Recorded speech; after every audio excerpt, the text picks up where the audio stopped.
get up to welcome these folks here tonight. So first of all, could you join me in welcoming Kirsten Kennedy?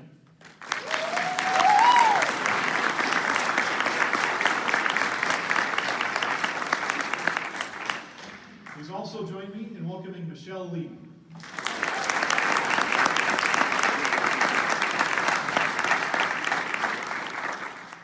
Join me in welcoming Jason Metsa.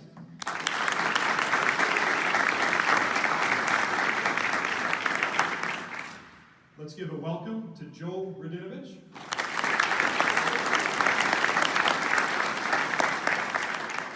And finally, a welcome to Soren Sorensen.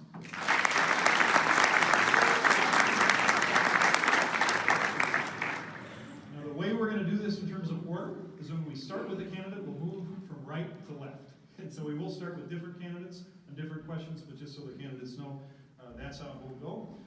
We did use some random number generators to try to make this fair, make sure that everybody gets a chance to start. And the opening statements will start with Michelle Lee. Bonjour. Hello. Ni hao. When I announced my campaign, I made some promises. First, I would listen and be a voice for people throughout the district, regardless of their politics. Second, I would refuse to take any money from corporate political action committees. Third, I would not engage in the politics of destruction. I have kept those promises throughout this campaign. As for the issues, I have a laundry list, and I just want to read down them because I'm under a 2-minute time limit. I support single-payer health care, Medicare for all. Women's rights are human rights, and passage of the Equal Rights Amendment is long overdue. I believe we should provide free tuition for public colleges and universities. I am a strong advocate for trade and vocational education. Broadband internet services need to be expanded throughout the rural areas in this great district. I oppose any cuts in social services, including Social Security, Medicare, and supplemental food assistance. I support our veterans. Families dealing with mental illness and addiction need our help. I support family farms and farm-to-table programs. I support efforts to diversify the economy on the Iron Range. I oppose copper-nickel mining near the Boundary Waters Canoe area and within the Lake Superior watershed we all live downstream. I support unions and collective bargaining and believe right to work is wrong for Minnesota. I travel throughout this district and listen to hundreds of folks, friends and neighbors. Here's what I've learned. We do have some problems, but America is not broken. People are willing to roll up their sleeves, join forces, and work hard to solve our problems. We can move forward together to build a better future for our families, our communities, and yes, this country. It starts with each and every one of us in this room, working together on issues we all agree upon. I've spent a lifetime of listening. I want to take what I've heard to Washington. I want to make positive change for every person, whether you live rurally or in a big city within this district. I want to take those concerns to Washington and create good legislation, good common sense legislation that's going to benefit everyone, whether you're a millionaire, whether you're a member of the working poor or the middle class. Thank you, and I'm stopping.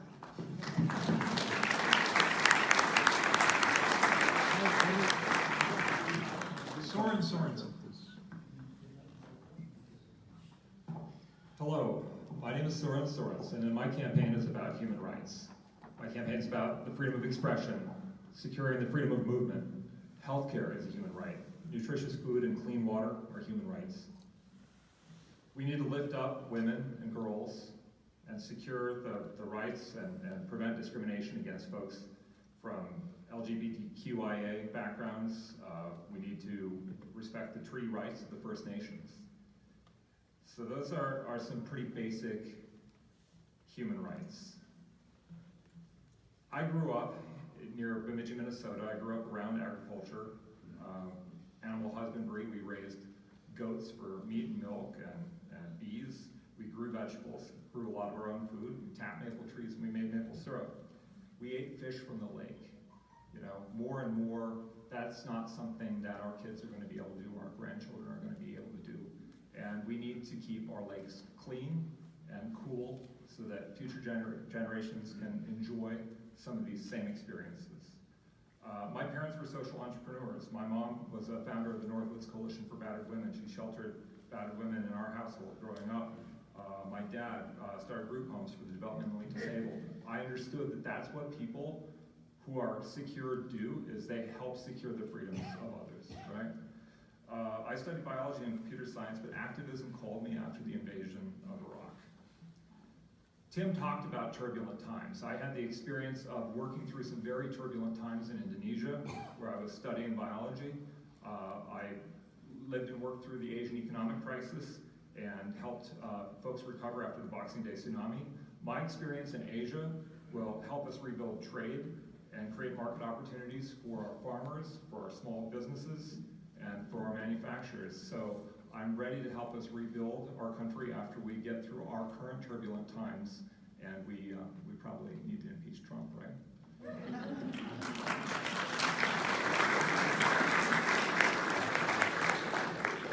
My name is Joe Radinovich. I'm from Crosby, Arlington, Minnesota, and before I get going, I want to thank everybody for being here tonight. We've all traveled the district and been in many of these forums, and this is probably one of the best crowds I've seen. So kudos to you. I know that there are a lot of people in here that are fired up to take back the State House and to take back the U.S. Congress and to make sure that we hold the people accountable to the people of this great state and to this great country. And so I commend you for that. As I mentioned, I'm from Crosby, Arlington, Minnesota. I grew up in a very working class family. My great-grandfather was a miner, my grandfather was a miner, my uncle was a miner. My dad was an electrician, so my brother became an electrician, my other brother became an electrician. And everybody here has heard this joke before, so we'll just skip that for now. But I went into a different line of work. I became a union organizer at a young age, and I was working with federal employees across this country. I recognize the value of work, and I recognize the value of working people. But one of the most important things I think we're facing as a nation is that work is changing. And this is the big idea in this campaign. In 1980, there were 14,500 people working in the iron mines in northern Minnesota. They produced 40 million tons of iron ore. Today, there are 4,000 people, and they still produce the same 40 million tons of iron ore. But that's not limited to mining. It's happening on farms, it's happening in factories, it's happening on the highways, it's happening at the grocery store, where a generation ago, somebody would scan our groceries and bag them and maybe walk them out. Now there's one person standing in a self-checkout bay doing the work that 6 or 8 people used to do. But they're not seeing the increase in wages and benefits. And that's the big story of our country. We are wealthier and more productive than we have ever been before, and yet working people are losing ground. We need a government that's responsive to the people of this country, that fights for working people every single day, that's advocating for improvements in child care and health care, that's protecting seniors in retirement, Social Security, Medicare, pensions, and that's fighting for a different way to do politics in this country. We need to remove the corrupting influence of secret money from our political system and take back our government. That's what's at stake in this election. That's why I'm here tonight. I'd be honored to earn your vote, and I'm looking forward to talking with everybody else throughout the course of this forum. Thanks.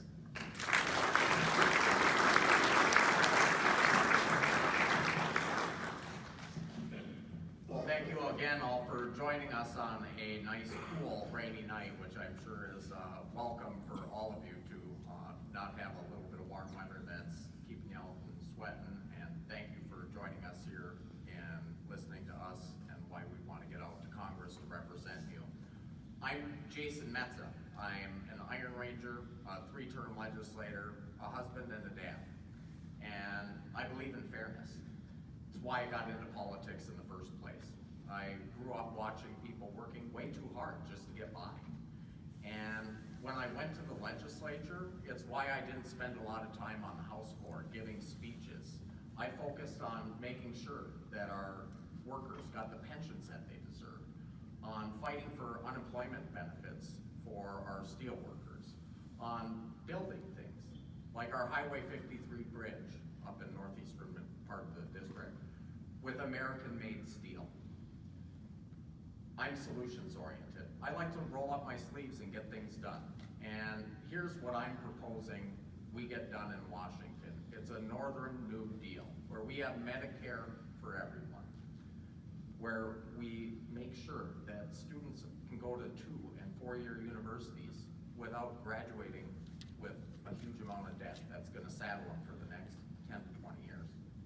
And that we revitalize our economy in this district by investing in the 21st century jobs that our kids are gonna need to have available to them so that they can stay here and raise their families and thrive. want a Northern New Deal, help me get to Washington so I can work on those things for our region.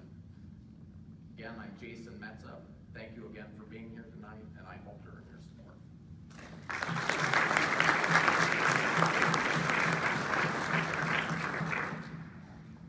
Good evening. I'm so excited to be in my hood. The Hagen Farm is about 2 miles away from here. Canute, my father, and Kathy, my mother, are sitting in the front row, and it's really nice to get to look at people I love when we're doing this. So let me tell you a little bit about who I am as a person, who I am as a leader, and where I believe we can take our country. I'm a single mom of 5 great kids. My oldest is 27, my youngest is 15. I started college at 45 and graduated at 52. I know what it's like to work 2 jobs and have a hard time making ends meet. That's why I'm always grateful that I have a family that farms. When we needed a few extra things, it showed up at my house. I am so proud to be here tonight as the daughter of an immigrant, Norwegian-born, American-raised, but most importantly, I am so proud of democracy in action, and that's what's happening here tonight. Because like some, I believe it's time we're gonna have to save our democracy. We have $1 trillion going on our debt over the next year for tax cuts for the 1%. This is what I see. Single moms trying to go to school, single dads trying to support their family, working 2 and 3 jobs, farmers that are closing up shop, farmers that are committing suicide, LGBTQ kids having a difficult time moving forward. I have seniors that have to decide on medication or putting food on their table at night. In our district, while we have from Wyoming, Minnesota, all the way to International Falls, we need to make some choices. And my dad would say, we're gonna make the basic smart choices. We're gonna invest in infrastructure, bridges, roads, airports, rail, and agriculture. We need to invest in our farms and help our farmers and protect our seniors and children. I'm asking you to join me. Kirsten Kennedy, thank you.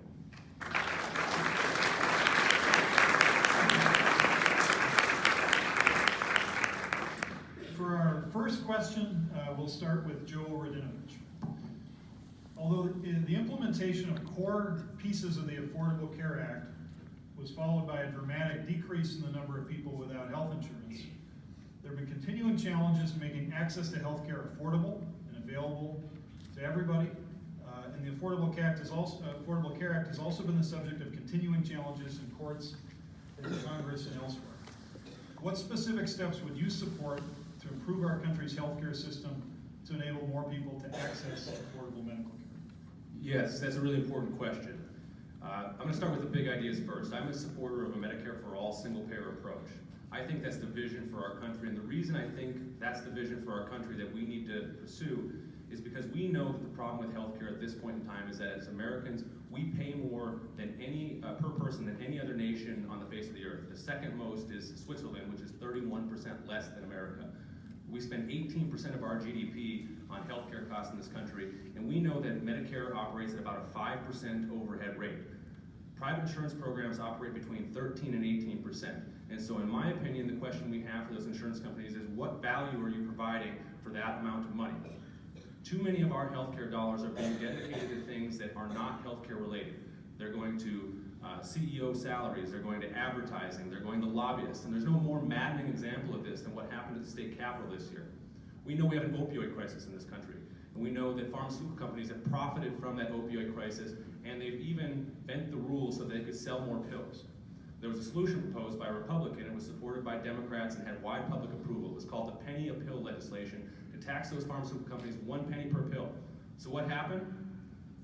Pharma deployed 36 lobbyists to the state capitol. That's more lobbyists than there are senators in the majority party. We wish we had one more with Tim Nelson here. But that's more senators than there are, more lobbyists than there were senators in the majority party.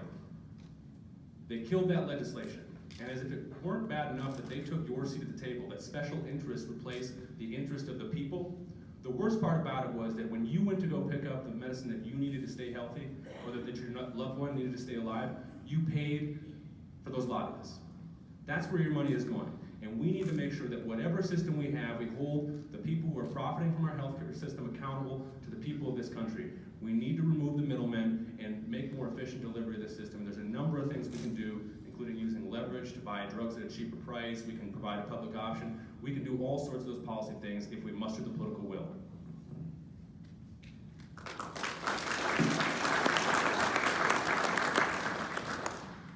Metsa.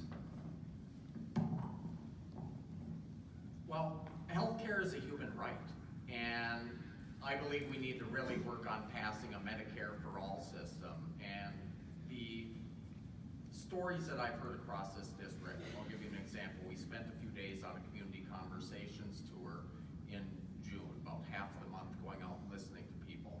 A woman I met in Walker got a letter saying that her insurance coverage for medication was denying it. No explanation, no option for appeal. That's wrong. We heard a story over in Baxter, another young woman who said that people were rationing their insulin medication because they couldn't afford their medication to stay healthy and productive because of the rising cost of drug prices. That's wrong too. We need to change that. We can change that. We need to start prioritizing people over profits. And I'm proposing a Medicare for all system that's a little expanded, that would provide us to not only continue to serve folks that we are in Medicare, but get to a few more. And when I say Medicare for all, it means for your physical health, your mental health, your dental, your vision, and for you women out there especially, your reproductive health. Those are the priorities in Medicare for all that I want to fight for when I get to Washington for you.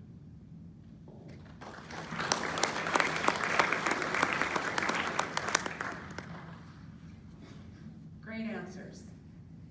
I am someone also who has struggled with healthcare. Just co-pays alone are probably my second highest bill other than my mortgage with 5 kids. They're very expensive. We had a Democratic president, House and Senate, that did not pass single-payer legislation. What I'm offering is that we take the best parts of the ACA, we strengthen them and expand them, we lower the age of Medicare, and then we expand it. We expand Medicare for everyone as a public option, and we start taking the steps to get us to single-payer. Medicare is our single-payer model that we have in the United States, and we can use it. We can use it to leverage the prices for services and care, for prescription drugs, and as said before, become a country where we treat the whole person. It's not just about physicals. It's about having therapies people need. It's about being able to get medication and not having to worry to pay for it. But we're gonna have to get people to cross the aisle. The political will needs to come, and I believe if we build it and we work across the aisles together, we can move forward.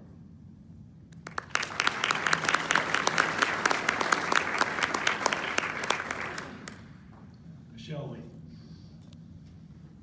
I'm an old broadcaster. I could probably shout my answer, but I'll use the microphone instead. The number one reason for bankruptcy in this country is a medical crisis. In fact, a recent survey indicated that people are more frightened to go to their mailboxes today to get a medical bill than to actually be diagnosed with a medical illness. There's something terribly wrong in this country. And we all go out, we talk to people, but we listen. More importantly, we all listen to folks. I was down in Pine County not too long ago, and a senior citizen came up to me and said, Michelle, I gotta tell you a story. My wife and I had to mortgage our home so I could afford to get dental treatment. And then I went up to Walmart not too long ago up in Cloquet, and I was checking out. Yeah, I shop at Walmart. I live in a small town, not too many options. But the woman came up to me and she said, I just want to tell you that I'm a registered nurse, and last month I started experiencing chest pain. And I made a decision. Should I wait that pain out over the weekend, or should I go to the emergency room? She knew that she was gonna be facing a $6,000 out-of-pocket expense if she went to the emergency room, whether she was having a heart attack or not. She waited it out. She went home, she took an aspirin, and then she ended up going to urgent care several days later to save on that out-of-pocket expenses. We have to get a handle on this. As I said earlier, I'm very supportive of single-payer Medicare for all, and if elected, my first action will be to sign on to Representative Keith Ellison's Expanded and Improved Medicare for All Act, which guarantees universal health care. It's gonna have to be a closed system. It's gonna be all in. We're all gonna have to be in to make this work. It's not gonna happen overnight. It is a plan that we're going to have to look at and work towards and develop. But that's the #1 crisis our country is facing now, here in the trenches, in the rural areas, and in our big cities.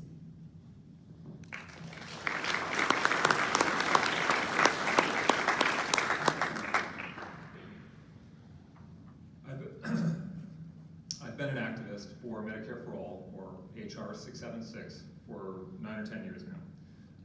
As the state director for Progressive Democrats of America here in Minnesota, I followed, blow by blow as ACA was crafted and we were let down by the Obama administration and politicians like R.T. Ryback as they first championed a public option and then let that drop.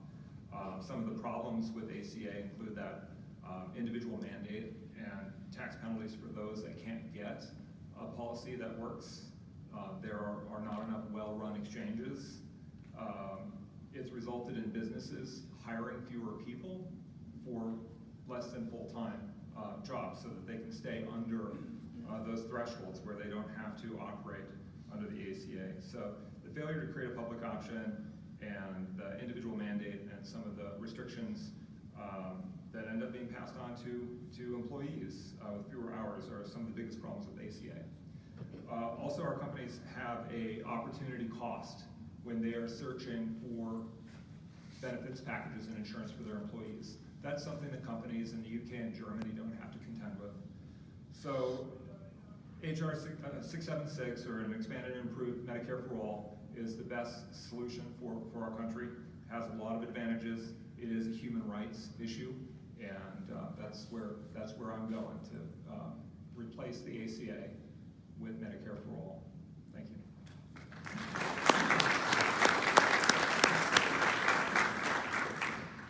For the next question, we'll start with Kirsten Kennedy. Although our nation's unemployment rate remains at just 4%, income inequality has steadily risen over the last 30 years, and further automation has the potential to further dramatically impact several high employment professions. What do you believe are the most promising ways to support economic opportunity here in the 8th Congressional District? Thank you. And just to clarify, our district is hurting. 10 of the poorest counties in Minnesota are located in our district. The median starting wage in our district is $12.15. We must revitalize our district and take a holistic look at what that's going to be. Because as we know, North Branch and Wyoming, Minnesota are not the same as farther north or International Falls. Everywhere has an individual look. And this is what I would say. We need to be serious about economic development. We need to go after what we want to be. I always say a budget reflects values. The budget right now in the United States government does not reflect my values. I would say let's incentivize and give breaks for small farms and small businesses. Let's invest at the federal level in our infrastructures. Our cities, our counties cannot handle the costs. Our infrastructure is crumbling. We need to invest in rail. We need to make a commitment to have some people movers from Duluth down south so that not everyone has to drive a car. If we say we're serious about getting off of fossil fuels, then we have to make different choices. We need to invest in high-speed internet. not just in the city centers, but out, so people can stay connected. And finally, we need to make sure that moving forward, we take care of people's needs. Every city is different. We're aging. A lot of businesses need workers. No one should have to work 3 jobs to support their family. We need to have a conversation about it, and I believe we can do it.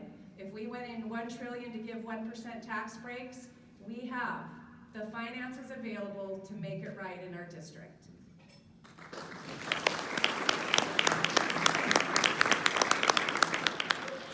Michelle Lee. Could you repeat the question? Certainly.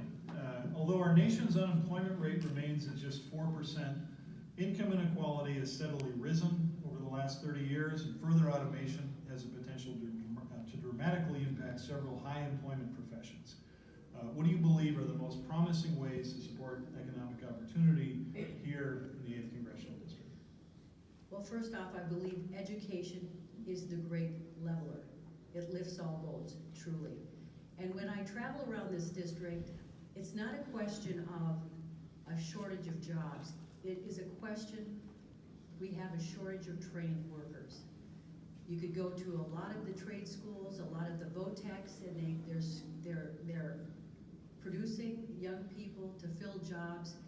But in the meantime, you go out there and you see now hiring workers wanted. I was up in International Falls. Good Republican woman told me, she owns a trucking company, and she said, Michelle, I can't find truck drivers. And I said, what do you mean we can't find them? There's not enough people that are trained to drive my trucks, and I'm willing to pay them $60,000 a year plus benefits, weekends home with the family. So you have to start flipping the switch. And I was guilty of this as a parent when my son, he's 32 years old now, he was graduating from high school, and I pushed him into a 4-year degree. You gotta get a 4-year degree to be a success in this country. The darn thing is, in 2008, the bottom dropped out, and all of those kids coming out of college ended up with minimum wage jobs. They ended up living in their parents' basements. 10 years later, they still haven't caught up with the economy. I'm saying we have to flip the switch of what we're telling our young people today, rather than going off to those 4-year degrees and that chain of expense and student debt through the rest of your life, carrying those chains. Look at the trade schools, look at the VOTECs. When VOTECs can educate a student, they can come out and make $35 as a welder, $35 an hour as a welder, or get a job at $60,000 to $80,000 driving a truck. I think that is a noble profession, as well as electricians. You can just go down the line. When I look at my town, my small town, the families who have done well and weathered it, they have moms or dads who are electricians, plumbers. Try to find a plumber in Moose Lake when you need one. And all the plumbers, electricians, a lot of them are getting older, they're starting to retire, and we're gonna have to start filling those jobs, and it starts with supporting our trades.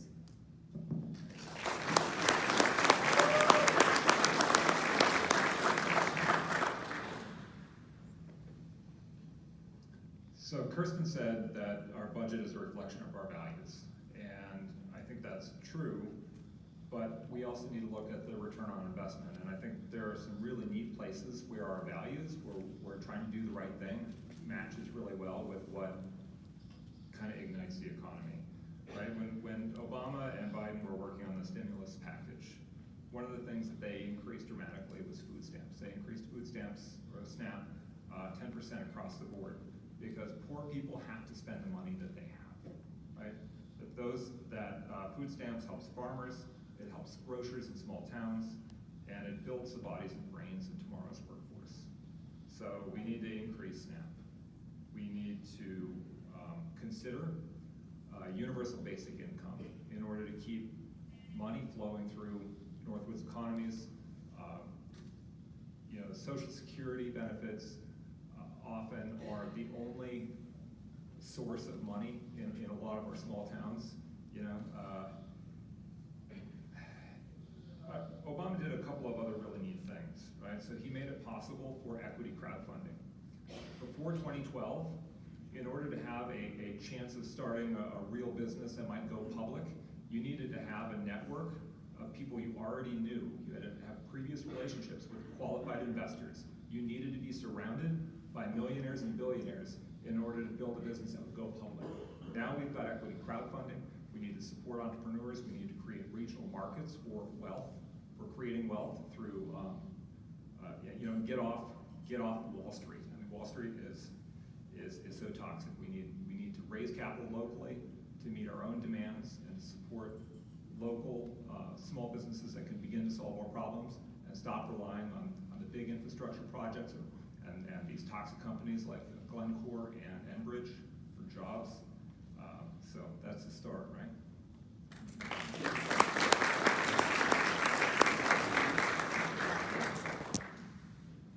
I think that technology and mechanization displacing working people across industries is probably the biggest challenge that we're going to face in our lifetime. Rapidly accelerating technology improves our productivity and improves oftentimes the quality of life for people across this country, but it also has a dramatic impact on small town economies and economies across our country. Just in the last few weeks, I read an article about the largest iron mine in the world. It'll be entirely driverless trucks in the next 2 years. I read another article about farm country that says that there's a prototype robot right now that'll run over the roads and use individual cameras and applications to weed each plant along the way. Think about how we've seen growth in tractors from 8-row combines to 32-row combines that are GPS guided. All of this stuff comes at a cost when it comes to people's ability to provide for themselves and their family. And I think that we need to do a few things. I think we need to make the smart investments, and that's in the people and infrastructure of this country. When I say people, I'm talking about education in the form of childcare. We know that for every dollar we spend, we see a $9 to $16 return on the investment over the life of that child. We know for every child who has access to a high-quality program by the time they're 3, that we see a lot less divergence in achievement over the course of their life. We know that single payer could free up people to move around the economy, not to worry about leaving a job that provides them health care. We see that investments in broadband and roads and bridges and high-speed internet can improve commercial activity across states like Minnesota. But I also want to say one thing, that we need to make sure that the jobs we have pay a good wage. One of my best friends was a starting teacher in Crosby, Arrington, Minnesota. His wife worked, I think, at a veterinary clinic as an assistant there. They had to rely on WIC. He was a starting teacher in Crosby, Arrington, and a 4-year education or a 5-year education, he had to rely on WIC. We've got people working in retail, we've got people working in the care continuum who could walk out and make more money at a fast food restaurant right now. We need to make sure that we have a minimum wage that supports people in this country, that we're targeting our public programs to supporting people in their development, and we need to muster the political will to pay for it, and we have the ability and resources in this country to do so.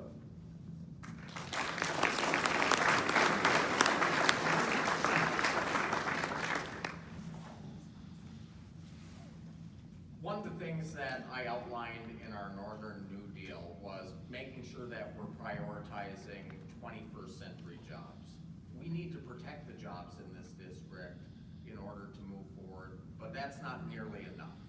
We need to make sure that we're investing in our communities and that they have the resources to be able to thrive on their own as well and attract that local business that might be teetering on coming in that someone has a local relationship with. And I think we can also become a district that makes sure that we're looking forward to our kids. And we can be building the renewable energy resources right here in the 8th Congressional District and shipping them out all over the world. For me, that's an important thing. I've got a young son at home who would love to have a job in whatever field he can choose, and I would love it to be something creative and something that inspires him. And there's one thing I think about when I think of my son in the future, and that's if you can work, you should be able to find employment somewhere. That's why one of the second proposals I put out in our Northern New Deal was a federal jobs guarantee. And these aren't really new ideas. We had a family store that was across the road. My great-great-grandpa had it from a CC camp. And the investment that those workers made when they got their paychecks, my grandpa would go up there as a little kid. Those workers were so proud to be able to send money home to their families with wherever they were coming from to build things up here in northern Minnesota. And a lot of pride came with that. I want to make sure that we take the people who are off the rolls, not accounted for like that, if they have the opportunity and will to get out there and work, our government should be putting them to work, building the infrastructure that we really need in partnership with our trades and construction, and make sure that our communities have those resources so that you all can get by in your day-to-day.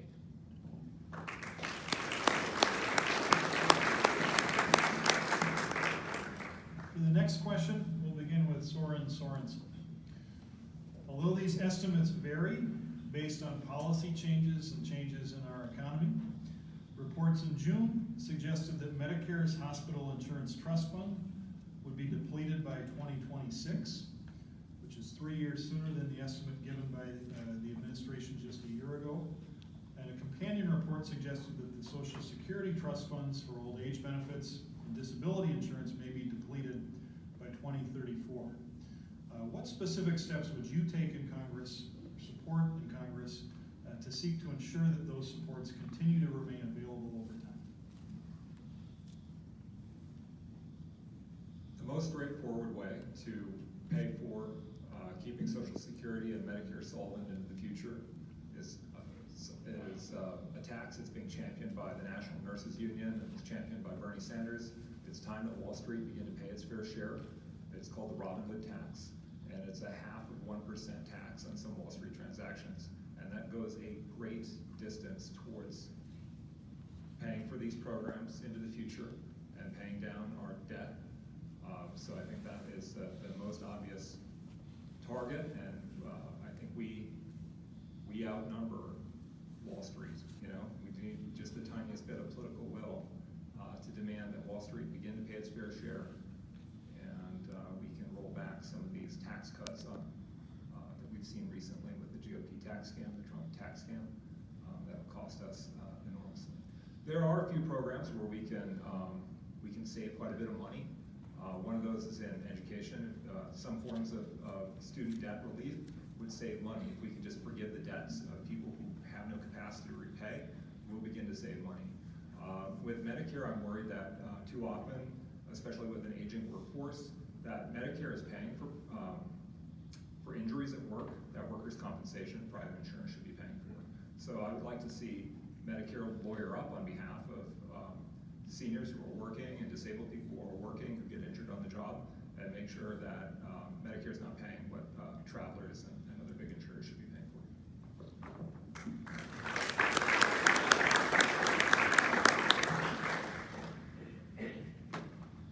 So the first step, I think, is to not retreat from protecting the social programs that have lifted an entire generation or more of seniors out of poverty. We cannot retreat from these social safety net programs, and I think that when we ask that question, oftentimes is implied in the answer. And in the case of Social Security in particular, I think one of the fixes that we can look at is that right now, if you make $127,000 a year, which presumably is not many people in this room, and certainly not me, you pay the same in Social Security taxes as somebody who makes $1 million a year. So we can lift that cap, and we can put more money into that system. Going forward, we should also make sure that Social Security is not the piggy bank for other government programs as it has been for decades in the past. We need to make sure we protect the funds that are in there and keep our promises. When it comes to Medicare, things are a little bit more complicated. I start from a position that we should be moving towards a single-payer health care program. I think that we'll see increased purchasing power. I think that we'll see increased efficiencies. And I think that having everybody in the pool is going to be good. There are some specific things I think we can look at in terms of reforms or improvements in that system. With increases in technology, we have the ability to probably provide some care at home that's otherwise being done in facilities. We should use those use that ability to improve the process where we can. We should make sure that if we're going to expand the program, that those who have the most ability to pay are asked to do so. But again, for me, the answer is our country is wealthier and more productive than any time in the world's history, any time or compared to any other country in this world. And we need to make sure that we prioritize the people of this country above corporations and the wealthy. And to me, there are two great examples right now of where we could find money. They passed that tax bill a few months ago, and it increased the budget deficit projected for the following year to $1.1 trillion. A week later, Paul Ryan went out there with a straight face, and he said that that budget deficit was the fault of Social Security and Medicare. He said that on the American TV so that we would point our finger at Social Security and Medicare. We know that's not true. We've also spent over $7 trillion in the last 2 conflicts that have gone on for nearly 2 decades now. That's money that we should be used to support the people of this country.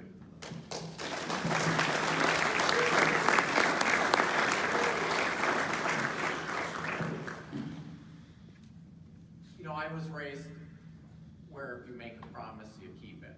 And we need to be making sure that our policies reflect that, and that when people were promised something that they've earned and put into with every single paycheck in their life, that it's there when they need it most, at the end of life, in the golden years. When you're retired, you shouldn't have to be worried about getting those benefits, and you should be able to focus on retirement, not worrying about whether that Social Security check's gonna be there depending on what Paul Ryan's saying on the news. And we can do that by raising the caps and by holding companies accountable. What's wrong with making them pay a little bit more? We have seen the Wall Street and 1%ers over the last 40 years, CEO pay went up by 937%. 937%. Workers' wages barely kept up with inflation. Baffles me that we can't figure out Social Security and Medicare and Medicaid being there. But we can figure out how to give our rich friends a little break when we get out to Washington. We need to start putting families first, our parents and grandparents first, so that they can enjoy those times in life. And we need to hold these companies accountable and make sure that the programs for our loved ones are there when they need them most, especially because they paid into them their whole life. And I'm gonna fight every single day to make sure that those promises are kept, so that people can focus on the important things in life.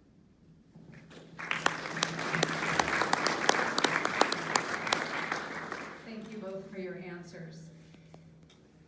Social Security and Medicare are not entitlement programs.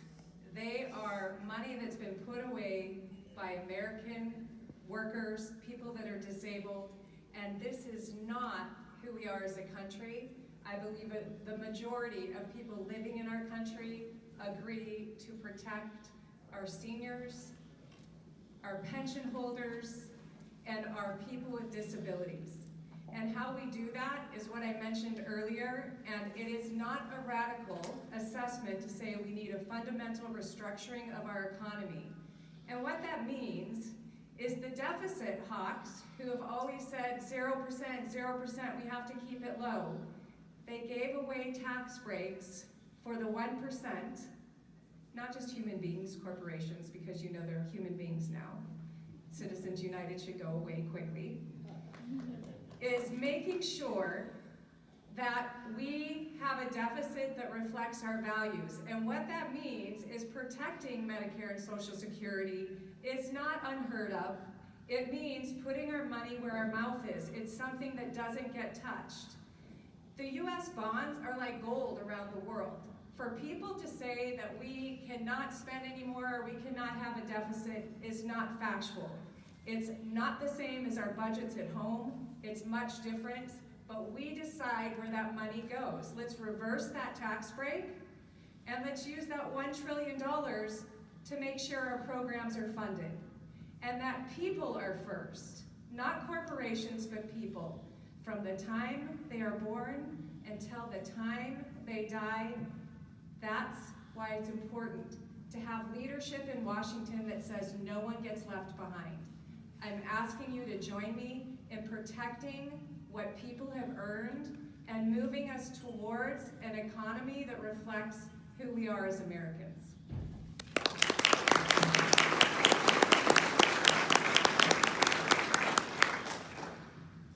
Recently in Washington, the Republicans announced their proposed budget. It included trillions of dollars in cuts to social programs, including our Social Security, Medicare, and Medicaid. That makes me angry, because I'm concerned and I'm worried about my neighbors and my friends who are now on those programs. And full disclosure, I am on Social Security and Medicare myself, and I do buy a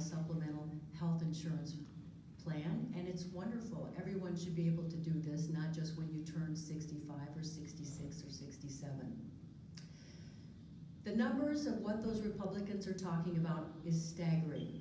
In future human suffering, it's unfathomable. We cannot allow our representatives to view our retirement savings account as a piggy bank to raid every time they want to cut elsewhere.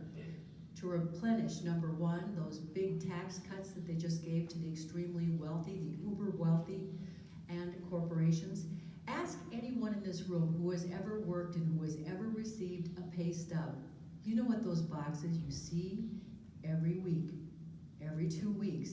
They take that Medicare and that Social Security out of that check. I know I have. I did it for 35, 40 years. That is not the government's money. That is our money that we paid into. So if we are lucky enough to reach our golden years, that's there, that we can access that. And also, when you think about what those checks do for just preserving the matter about these programs going broke. It's true. We have been at a war for 17 years that is costing every man, woman, and child in this country $35,000 a year in future costs. It's time we start setting our priorities where they belong, on the people. Thank you.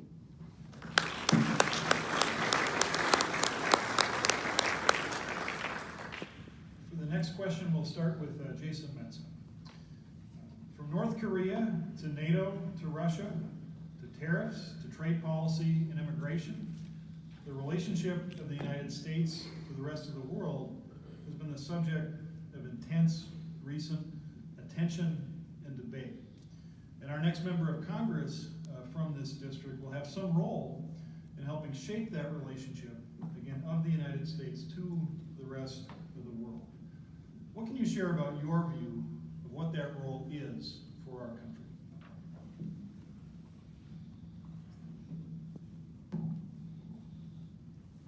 I'm going to give you all an award. That's the first time we've got a good question on foreign policy that's very thorough, and I think especially important and will resonate with everyone in this room. We have an obligation in this country. We were fortunate to come together. My grandpa fought in World War II. We were well respected back then, and we were looking out for people. We have gotten so far off track what that greatest generation brought in terms of the dignity and respect that we're seeing with on a global level to such a protectionist and closed viewpoint, whether it be our trade policy, the way that we're interacting with other foreign leaders. And I think what we've got to bring is a little bit of northeastern Minnesota out to those conversations where you do good by your neighbor and you treat them kindly and you make sure that you're being respectful of one another even when you're disagreeing, and that we give people hope elsewhere where they don't got it quite as good as we do here, that they can have it better someday too by getting together and working together to make their communities work for them and their families. And they can learn from a few of our mistakes where we prioritize big business and bailouts to Wall Street 1%ers. But there should be no mistaking that I have faith that we can still do that. It's why I'm running for this seat, because I believe America is great. That we are so fortunate in this country to be able to get an education, go to college, and do all these things that our great-grandparents could have only imagined would be opportunities for us when we immigrated here. It's our job to light that torch again and make sure that other people around the world can believe in that too.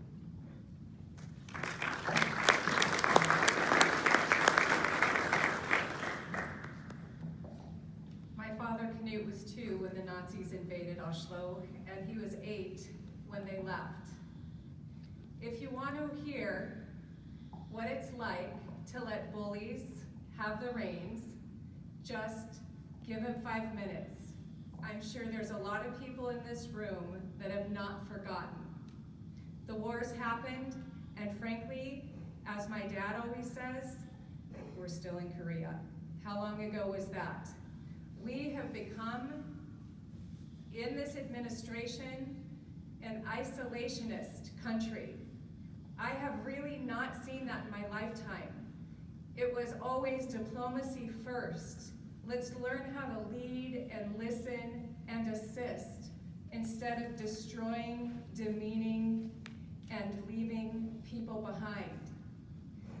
We right now, I and many of you watched as our president stood by Putin, who is a bad actor, I'm just gonna say that. He's not our friend, he will never be our friend. What he would like is to destabilize our country, and guess what? It's working. So I'm gonna ask you tonight to consider this. As Democrats, as Republicans, as independents, as people that are apolitical, we can get that message of bringing people together.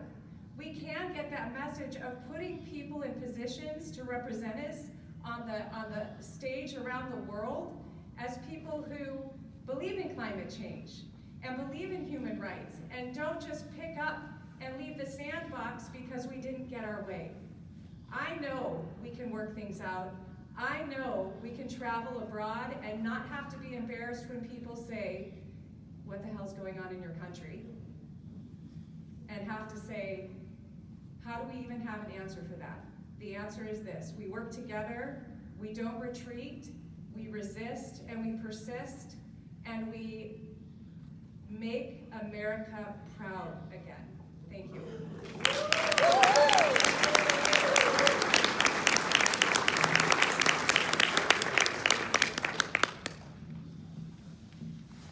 I spent a long, long time as a journalist, 35 plus years, where truth still meant something. And I worked every day under the thumb of my own pressure to make sure that everything and every word that I printed, every word that I uttered, was based in ethics. And I have to tell you now that I've retired, and to watch our current president, it frightens me, it angers me, and I'll tell you what, when I go out and talk to people, they say, we have to impeach that man. And I tell them, you know, emotionally I'm there, as a voter I'm there, but as I go to Washington as your congresswoman, I have to research this, I have to study it, and then we will build the articles of impeachment, and we will send that man packing. But it's not gonna happen overnight. Mueller is working, we just have to be patient. In the meantime, we have a Republican president who has stacked the Supreme Court. He's got a Republican House and Senate. What are we gonna do? We're gonna have to start building our own walls. Not a wall along our border, our southern border or our northern border. We're gonna have to build a wall in the US House. It's gonna have to be a blue wall. And to build that wall, I'm gonna ask each and every one of you here tonight to roll up your sleeves and get out there and start working. Talk to your friends and neighbors. Tell them how important this election is to the future of not just us here in this room, but our children and our grandchildren. President Trump needs to go, but there is a process. Many of you in the room here are old enough to remember how we got rid of Nixon. It didn't happen overnight, and he went the way of bad presidents. But you know, when we have a president that go up to Canada, to a G7, he's handing that. We will talk about this later. I will be in the back of the room at the end, and we can have a long, long discussion, but I want to hear your ideas on that. Thank you.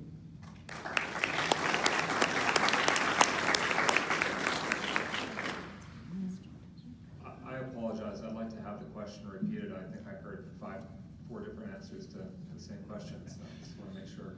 Sure, the question was from North Korea to NATO to Russia, to tariffs, to trade policy, and to immigration. The relationship of the United States to the world has been the subject of recent heightened, intense attention. And our next member of Congress from this district will have some role in helping shape what the relationship is between the United States and the rest of the world. So what can you share about what your view is about what that role should be?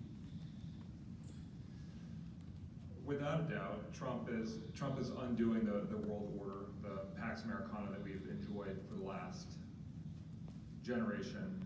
But he didn't start that. Bush and Cheney refused to collaborate with other militaries and the UN system in the response to the Boxing Day tsunami.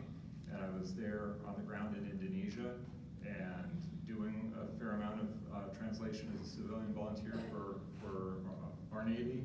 And it was honestly very embarrassing. So we see this again and again, where the Republicans would like to have our contact with other states primarily be of a military nature, that they've replaced the State Department with military-to-military relationships, and it's hard to understand what Trump's motive is, if there is any, in just literally undoing everything. It is terribly embarrassing. We've had a couple of go-arounds with creating the world order that we've enjoyed. So the United States was really involved in creating the League of Nations, which failed, building the UN. It was a hard sell in a lot of really Republican districts, places like Indiana. Mark Ritchie tells a really great story about the fight to create the UN.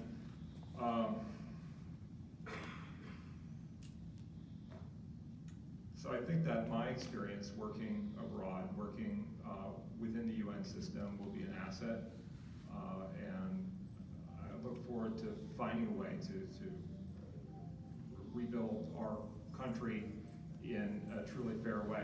After World War II, our presence in the world was really interesting. We really helped decolonize, undo the colonial empires in Asia. We were a force for liberation. Workers on the docks on the West Coast prevented Dutch ships from loading and rearming to retake Indonesia after World War II. We've been able to support the freedom of other people in the world, and we're not doing that right now. Right now we've got Trump attacking common sense public health solutions like breastfeeding to advance Nestle and other infant formula manufacturers. It's really an embarrassment. It's really a shame.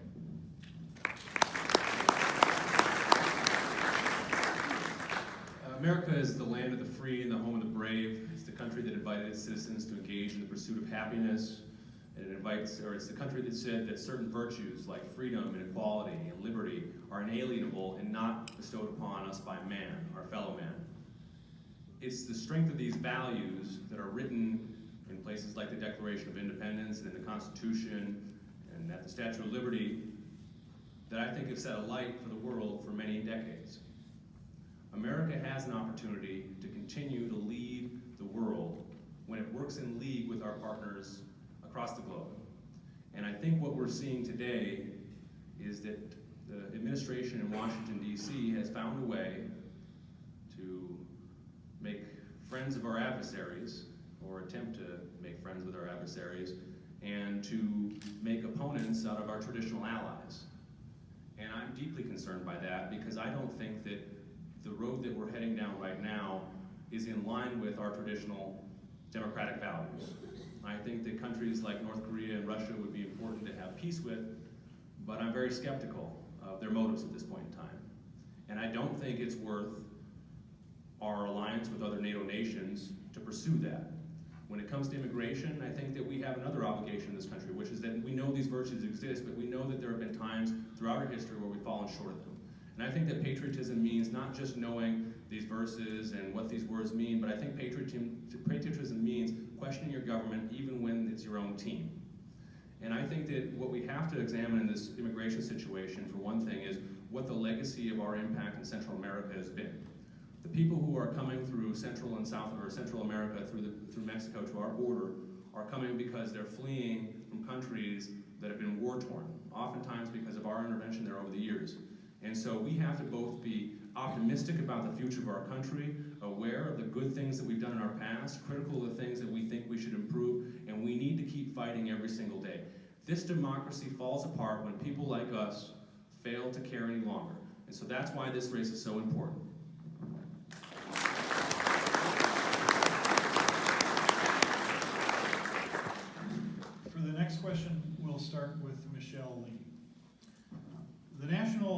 Oceanic and Atmospheric Association has indicated that 6 of the hottest years in its 138-year climate record have occurred since 2010. In addition, the 8th Congressional District is of course home to the Boundary Waters and other celebrated treasured natural settings. What role would concerns about the environment play in your work in Congress? Well, I'll tell you what, one of the biggest issues right now is the protection of the Boundary Waters Canoe Area Wilderness and within the Lake Superior watershed. And up north, there is a lot of discussion and debate going on between copper nickel sulfide mining and those who want to protect water. And in the grand scheme of things, first off, I want to say that climate change is real. Anyone that lives within our 8th district is well aware of that. We see, in Moose Lake, we're starting to see wild turkeys come back. The birch trees are dying off. They enjoy a cooler climate. We're seeing hardwoods develop in my yard. We're seeing 100-year rains coming at an average of 50 years, 20 years, and 10 years. We see constant flooding now where we didn't see flooding. We live in a water-rich environment. Minnesota is known for its 10,000 plus lakes. And now into the mix, the economy, and to shore up a boom and bust economy of taconite and iron ore, which I support. Foreign corporations want to come into Minnesota and extract copper nickel through a process that is going to threaten our water. Water is life. We all live downstream. Our water needs to be protected. So I am against copper nickel sulfide mining anywhere near our water tributaries and our rivers. That said, we have to, thank you. That said, we have to do something to help shore up the boom and bust economy that our friends and neighbors on the Iron Range are struggling with. We know that taconite is going to be there for a while, but it's tied to a world market. When the price drops, the plants close, we lose our workers, we lose families. We have to start working on economic development that will work in tandem with the current mining, not add to that boom and bust with a cockamamie plan to mine copper nickel sulfide within the most pristine areas of this country.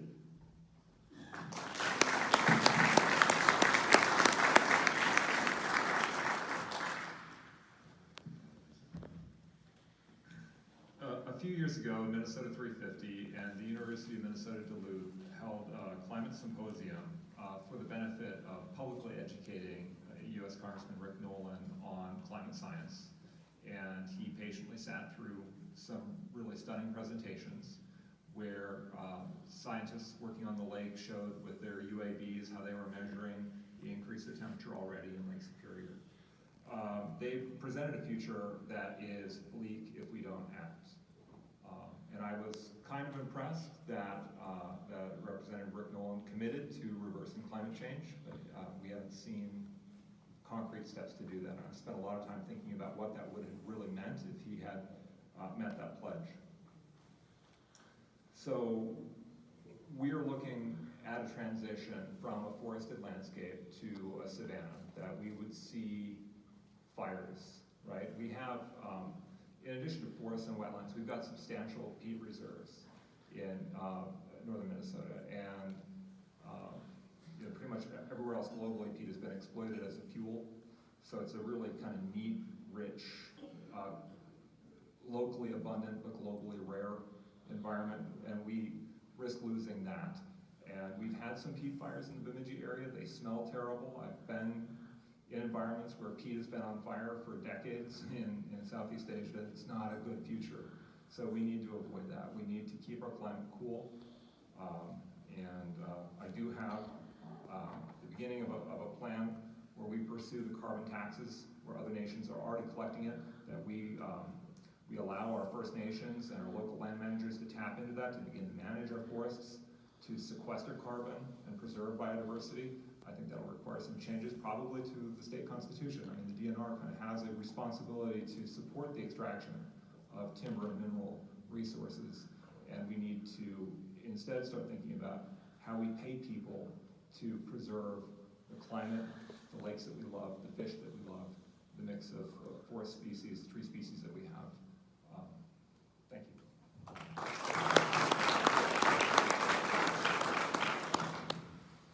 I think that we understand the impact of climate change across the world, and we sometimes don't recognize that it's going to be happening much more quickly than we would like. The impact that's going to have globally is going to include places of famine and fire, and it's going to cause migration. It'll upset societies because of the refugee crises that will be born of it here locally. We'll see changes in our own ecosystems. The lakes will warm up. It'll impact our fishing and recreational opportunities. It'll change our agricultural zones. It'll have widespread effects across this planet. And I think that we need to move aggressively away from fuels like coal and oil and replace them with renewable sources of energy, solar, wind, etc. In order to do that, the dilemma that we face is that many of those technologies currently require copper, nickel, cobalt, palladium, platinum, and so forth. And so we have a dilemma on our hands about how we as consumers responsibly source the things that we need in the 21st century to improve on a larger scale our own lives and to improve the lives of people across this planet. I believe that we should not approve any mining project that isn't safe. I think that we have to put faith and oversight into our regulatory process. I think one of the first steps of doing that is to take back the U.S. House of Representatives, to hold Donald Trump's EPA accountable to the people of this country, and not to corporations that are trying to sell off our lands and our public assets. That's the importance of this race. And the difficulty that we face is that this is a district that both the blue and green wing of the Democratic coalition is going to be necessary to win. And I think that this debate has raged on for a long time, and we have to find a way to find some understanding. And so from my perspective, again, my position on the mining projects is that I'm not going to support anything that can't be done safely according to regulatory agencies.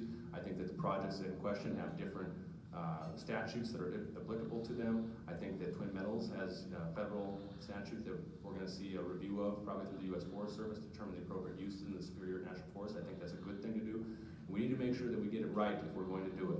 And we need to make sure if we're going to do it that we hold the companies accountable to the taxpayer and not vice versa. That means bankruptcy-proof financial assurances.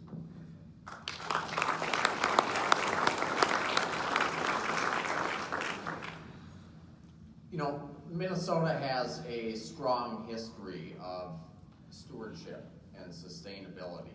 And now more than ever, we need to make sure that we're recycling our water and that future generations can use it.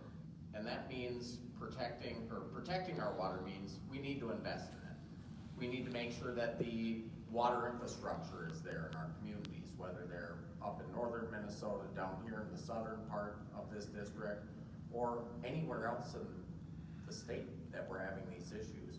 When we're out in Washington, we're working for everyone in this country to protect their water. And we also need to make sure that we're investing in the science and technology so that the next generation has the tools from us to mitigate tomorrow's problems today. We've got great resources here up at the Natural Resource Research Institute in Duluth that are doing just that right now. They've got a bacteria that eats sulfate, and you can sell the byproduct as fertilizer to a farmer. Those are technologies that we have the obligation to pass along to our kids so that they can do things a little better than we have, just like our parents and grandparents did for us. And I'm committed to making sure that the resources are there for our communities to make those investments so that the future generation can enjoy the same resources that we have here, and that it's one of our focal priorities out in Washington that we make sure that our kids have those clean water resources and other things that they need to keep the clean water there at their disposal.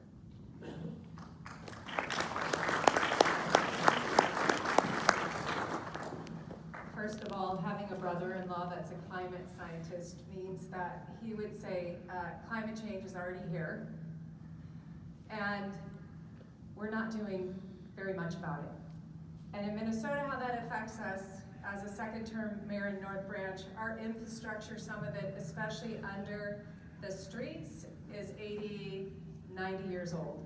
When we have a fast rain event, our sewers and our runoff cannot handle it in our city, right now in North Branch, Minnesota.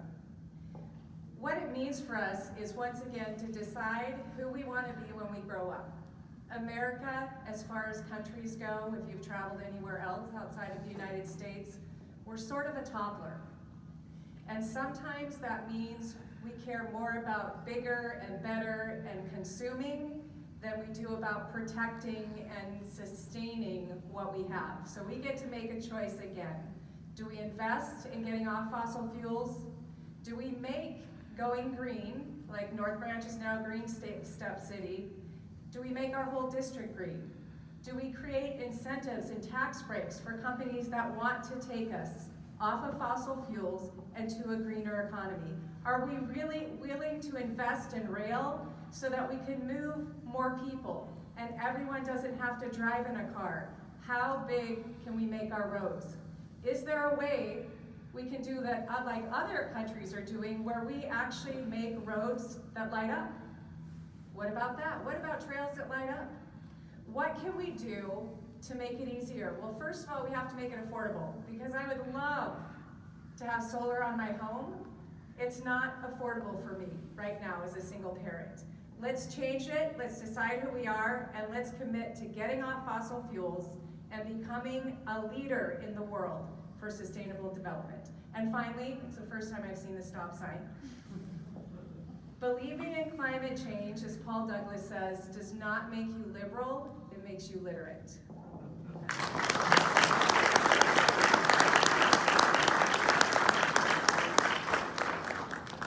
For the next question, we'll start with Jason Metsa.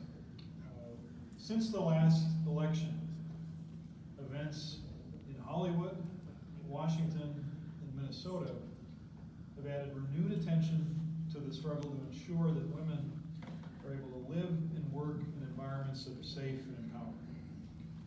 What do you believe that you can do in a leadership role in Congress to help ensure that the energies of this moment lead to enduring changes?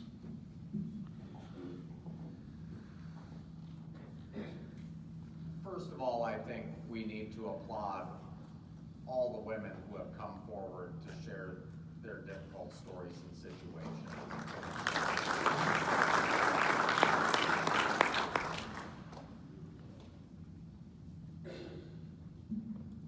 There's a lot that goes through your head, especially as a young guy. I was raised with three younger brothers and had a lot of girl cousins on the other, from my mom's sisters, 4 girls in one of the families, 3 girls and 1 boy in another.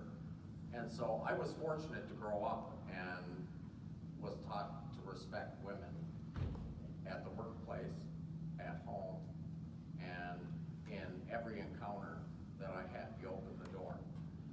A lot of people didn't get that through their head. In Washington, and much like a corporation or a small business, there's an HR department. But I think when we talk about Washington politics in particular, what we have is 0 checks and balances in someone being able to bring a complaint without a third party there. They can't have a safe spot to do that. We need to ensure that women are treated with the utmost respect and dignity that we can, and we can start by making sure that we have a program in place that is a third-party source where they can bring their complaints and situations and have it reviewed by people who are going to assess the situation and make sure that there is a suitable resolve to the issue. Because it's unacceptable that we're dealing with this in this day and age, and that stories continue to come out. And I want to throw light on one thing, because there was some news today that came out, and I've got to say I'm disappointed in Congressman Nolan's situation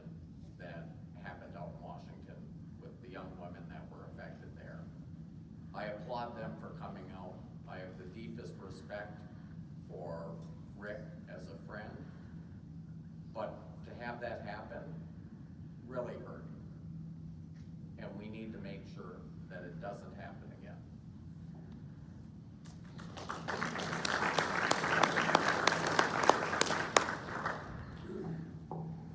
Thank you. I'd like to start by saying, time's up. Time's up to not recognize that this isn't something that happened before or happened 20 years ago. This is not a woman's issue, it's a man's issue. So what I want to ask you tonight is this. Everyone in this room has a mother or sister or daughter.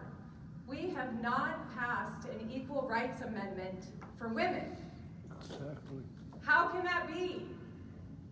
Women have not had the right to vote for that long.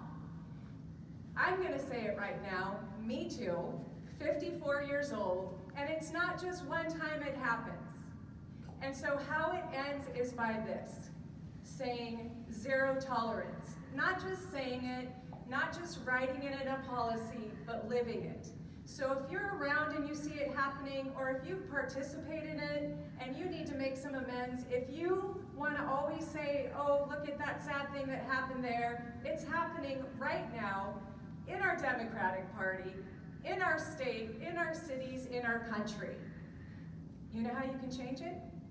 Is by talking about it. By not saying, boys will be boys, they're just young, when girls that are underage can't come and speak out because they're afraid of repercussions or not being able to work in their field or having their political life ended, shame on us. Shame on us for not listening, believing, and taking action. So I'm sitting here tonight of a woman and a mother of 2 girls, and I'm telling you right now, I'm willing to breathe fire to make sure I never have to read an article like that again.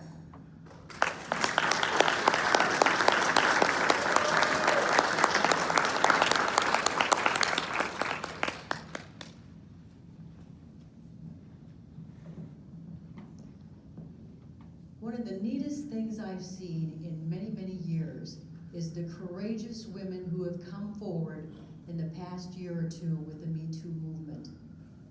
It reminds me of other young women back in the 1970s that were fighting for something called equal rights. And slowly but surely, states are signing on to the Equal Rights Amendment. Can you believe it? We still haven't come to a point where we have legislation, where we have an amendment in our Constitution that says and declares, yes, women are equal. Women need to be treated equal, whether it's in a paycheck or whether they're treated, how they're treated at work. I'll tell you what, women have been second-class citizens. Kirsten said that she was part of the Me Too. I can say I'm part of the Me Too. But we didn't have permission to talk about it. We didn't have fancy offices in our workplaces to go and talk. Either we left our jobs or we just kept our mouths shut and kept our distance from those men that we worked with who we knew were abusers. Folks, it is time that we grow up and that we give women equal footing in the workplace and in the home, that women have equal rights. And when I go to Congress as your Congresswoman, I will fight to make sure the Equal Rights Amendment becomes a part of the fabric of this country. I have done a lot of work on that, but a lot more work needs to be done, and that takes everyone in this room to say, we're not gonna put up with it anymore. Headlines going, oh, isn't that too bad, and we wouldn't put up with that in our workplace. It's time to just say no, and to shine a light on all of this bad behavior that we all have known about, we have all witnessed, and I'm so proud of those young women who went on social media and they proudly said, and they stood up and said, you know, me too, but I'm not gonna put up with it anymore. And I think that's what we need to keep doing. We need to keep standing up until we have equal rights, until no young woman has to be concerned or fearful from joining into the workforce or fears that they're going to be assaulted, attacked. No, just say no. It's time we all stand up and say no more.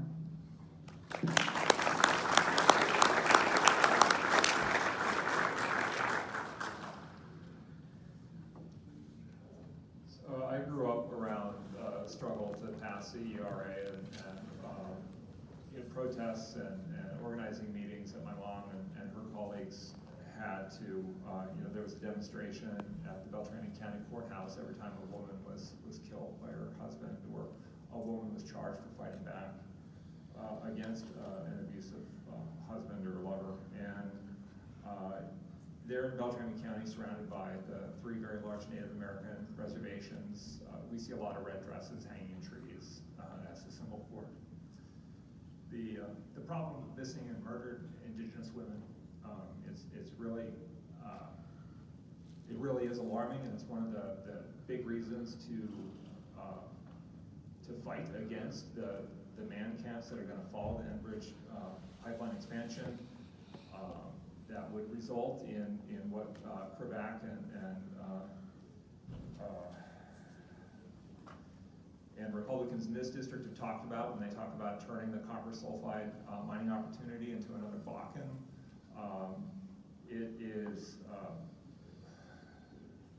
It's something that we need to really examine. I mean, it's not in our district, but it's just across the border in Monoman County, White Earth. In the last year or two, I believe there were 0 rape charges prosecuted, 0 arrests for rape. I mean, the problem of the murder and abuse of Native women in particular is bad in our state and in our country, and some of these big infrastructure projects are really threatening because of it. Online, I've been involved in the toxic Twitter campaign of Amnesty International. I've been involved in campaigns of the Sex Workers Outreach Project. An awful lot of abuse towards women is around their expression of their own interest in sexual desire, and we need to end stigma surrounding issues of sexual health. So I really recommend everyone take a look at Amnesty International's Toxic Twitter campaign. One of the great leaders here in Minnesota, Nancy Lyons, recently had a great presentation that I think that you can find. It's a social media breakfast video. She talked about the other side of Me Too, not getting advancement at work because she was like a relatively conventionally unattractive lesbian, and she saw that she was not getting advancement when people kind of advertised their sexual availability at work, were getting promoted, and she was getting fired and replaced because of that. So it really is a big problem, and it cuts both ways. And we need to do what we can to lift up women and girls and to fight. We can close the wage gap, we can pass the Equal Rights Amendment, and I'm there.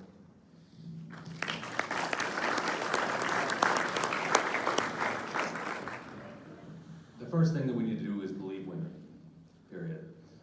And the story that came out today, I want to just let people know kind of what the facts of it are.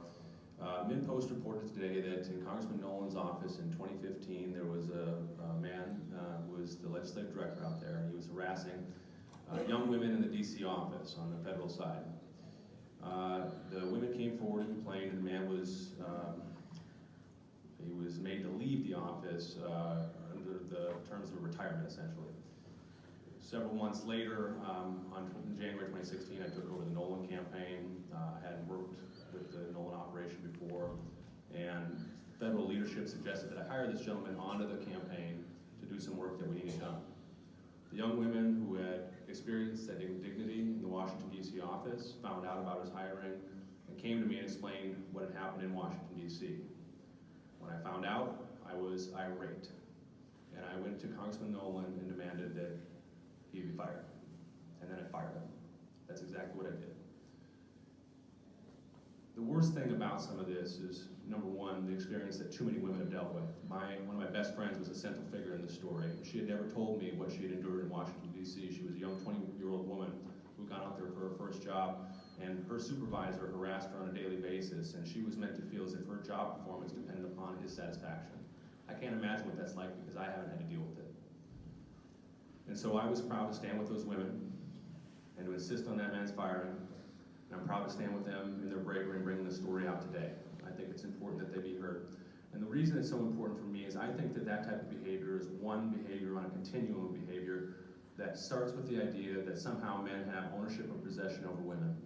And for me, in my personal life, that had a great and dramatic impact because my mother was shot to death when I was 17 years old in a domestic violence incident in my house. It was a murder-suicide. It was another story about a woman who had a different plan for her life than a man did.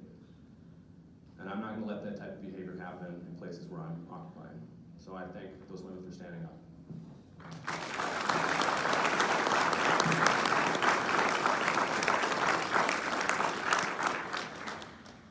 With that, I believe we've reached the time of the evening for closing statements. So each of the candidates will have 2 minutes for that, and we'll begin with Soren Sorensen. I just want to start attacking all the other candidates so we can stay here all night.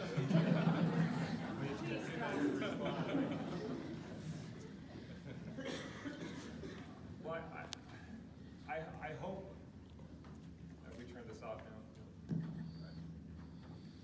I hope I made it clear that my laundry list of progressive agenda items comes from a basic belief in human rights, and that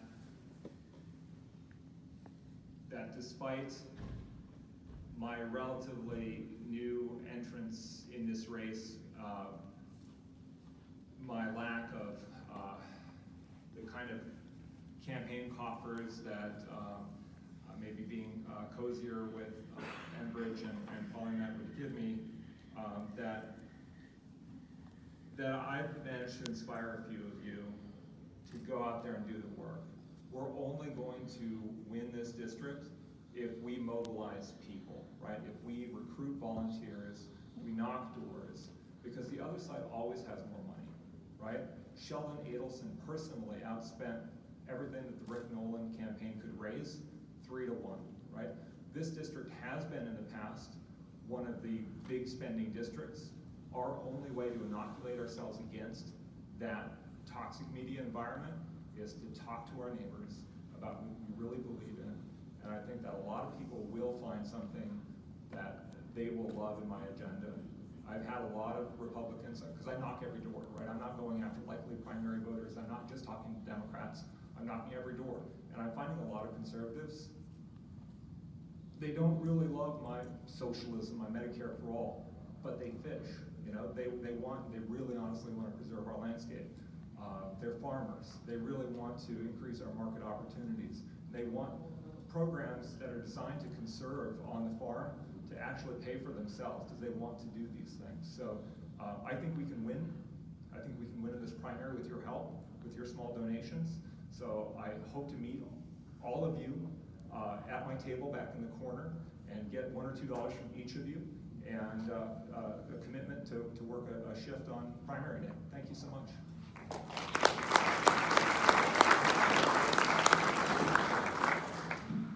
Well, thank you for putting this forum on. Thank you for the opportunity to be here tonight. My story is one about struggle. It's about hardworking people. It's about the politics that we espouse to improve our lives, and it's about the future. I mentioned just a little bit ago some of the things that have happened in my personal life that had a dramatic impact on me, that showed me what the bottom looks like. I dropped out of college and I had to start rebuilding my life after my mother was murdered. But it was through the strength of programs like health insurance through my dad's good union job, and strong public school teachers, and access to the opportunities that many people don't have but should, that I've been able to be successful in my life. And right now I think that we're looking at a country that's been knocked down too. We're at a low point. We're on the bottom. We need to stand up. That's what this election is about. It's about standing up for a future where we see equality. It's about standing up for education and standing up for women. It's about standing up for all of the things that we know are going to make our country stronger in the future. We can't do this alone. This is going to be one of the most expensive and contested, hard-fought congressional races in the country. And it's not going to be one, as Soren said, with just dollars. It's going to be one with hardworking people out there talking to their neighbors, conveying a message that unites people across this district, unites Democrats with independents. And I think that message is about what we can be in the face of this changing economy. If we send people to Washington, D.C., we're going to fight on behalf of working people and advocate for solutions that we know can improve the lives of our neighbors. And for me, that's child care, affordable child care. It's protecting and preserving Social Security and Medicare and pensions. It's universal single-payer health care. It's changing the way that we do politics in this country. That's what's at stake in this election, and it's going to take all of us to win this seat, to go to Washington, D.C., to advocate on behalf of our values and to hold the Trump administration accountable. That's what I'm asking you to do here tonight. My name is Joe Radinovich. I'm asking for your support on August 14th. I'm asking for your vote. I'm asking for a lot more than that after that. We're going to work together to get this done. Thank you very much.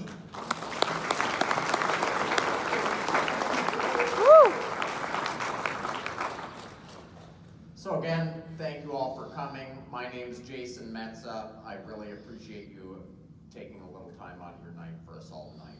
I believe in fairness. It's why I got into politics in the first place, because we need more accountability and responsibility in our politics.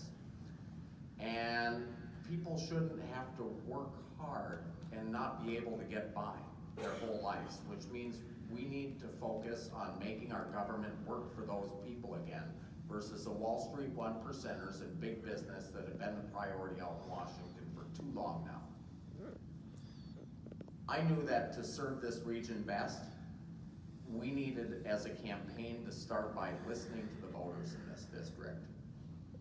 We had conversations that shaped what our neighbors, or shaped our platform with the vision of what our neighbors brought to us during the course of those community conversations.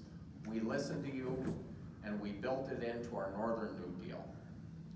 And I know the people of Northern Minnesota here don't want a politician that's prioritizing the folks that I think we can all agree have gotten the lion's share of investment in this country. And again, that's the Wall Street one percenters and our big businesses, while we're all getting left behind. When you send me to Congress, I'm gonna be making sure that we're holding those companies accountable, making them do what they say they're gonna do, and then I'm gonna put our families first. If we start putting our families first again in this country and making sure that we're investing in them and the Main Street businesses, we're gonna be able to build an economy, a 21st century economy that works for all of us, not just a few. Thank you again for being here. My name's Jason Metsa, and I hope I can earn your support on August 14th.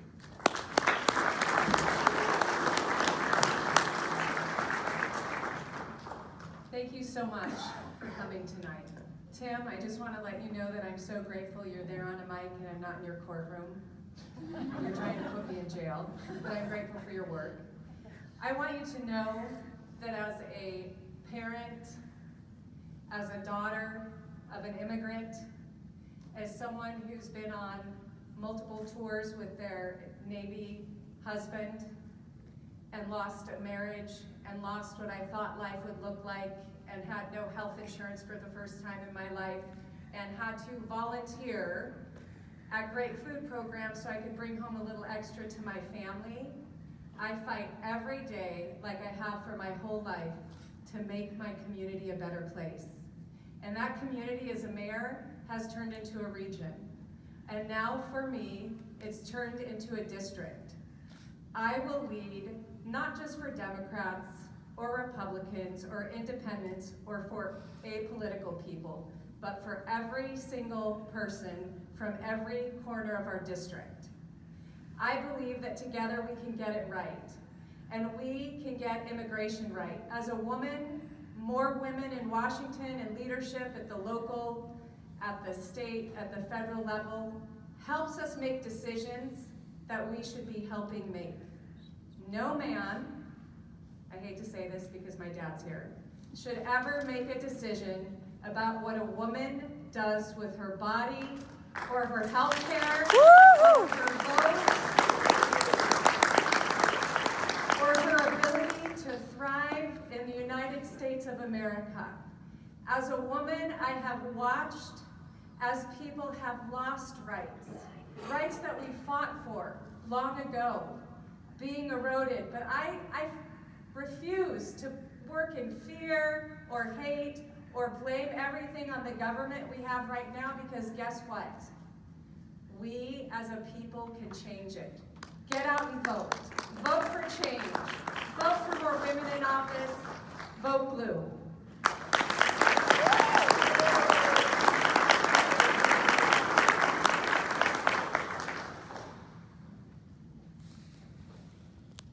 From stagnant wages to the lack of affordable health care.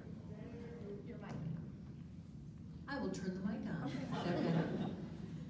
As I said, from stagnant wages to the lack of affordable health care, many families are just one paycheck or one major illness away from financial disaster. We can no longer afford to continue the same old politics as usual. We know it's not working. Earlier tonight I said America is not broken. I believe that. I believe we can still make this grand experiment in democracy work, but it's going to take each and every one of us rolling up our sleeves to make it happen. Our country and our democracy is at a crossroads. Do we continue to blindly follow a president who turns his back on our closest neighbors and allies in favor of dangerous and deadly dictators? Starts a trade war without deliberate planning and thought to those of us who will lose our jobs and our livelihoods as a result, who uses babies and toddlers as a bargaining chip as part of his art of the deal. That is not leadership, nor is it the path to prosperity that most Americans, we can see it on the horizon, and we're all so eager to travel there. Together we must travel a path where best business practices are not based on corporate profits. A path where government regulations are based on the protections of our air and our water for future generations to come. A path, yes, a path that connects our urban friends with our rural neighbors. But unless we unify, we will lose this amazing opportunity to move forward. Together, we all can create a future where a quality education of our kids is not based on a zip code. A future in which all human rights are protected and respected. A future where, yes, equal means equal. A future where a hard day's work is rewarded by a paycheck big enough to stretch over to cover safe housing, food, and yes, some left over for that rainy day. It's a future worth fighting for. My promise to you is whether you are a millionaire or struggling to make ends meet or just get by, whether you're a Democrat, a Republican, or an independent, or none of the above, I will listen to you. I will take your ideas to Washington and fashion good old common sense legislation that will benefit every resident of this district, this great diverse congressional district. Ladies and gentlemen, thank you for being here tonight. My name is Michelle Lee. Tonight I ask you for your vote on August 14th and again on November 6th. Thank you.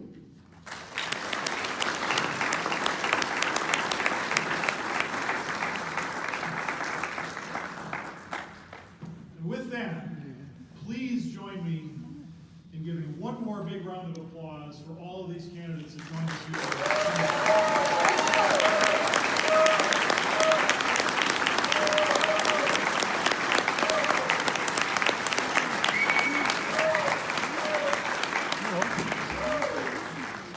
Now, as you leave, there is one more table that I want to mention to make sure you saw it when you came in tonight.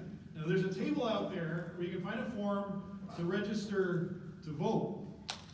Now, for heaven's sakes, if you have not registered to vote, if your family members have not registered to vote, if you have friends, relatives, neighbors who've not registered to vote, make sure you get signed up, that you get them signed up to make sure your voice and their voice is heard. Now, the primary is on August 14th, but early voting is underway.